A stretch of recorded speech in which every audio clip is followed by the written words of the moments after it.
Pukana! Te reo e tuku I honei, te reo mai o harere atu ki toku marae, po whiriti au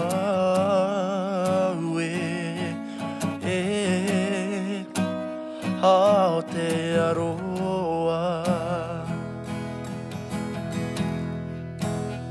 Titiro ki ngā manu uti ori, ki ngā hoa hirere, ki te komuri I o te hou, ki te puawanga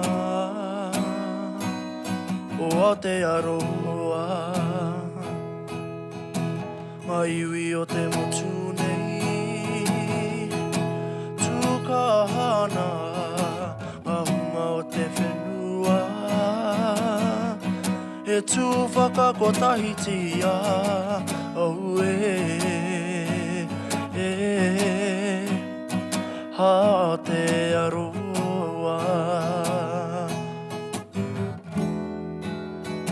Titiro ki ngā manu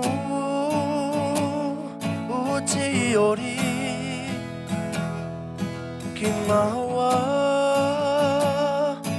hirere, ki te komuri I o te hou, ki te puawanga o Aotearoa, ki te puawanga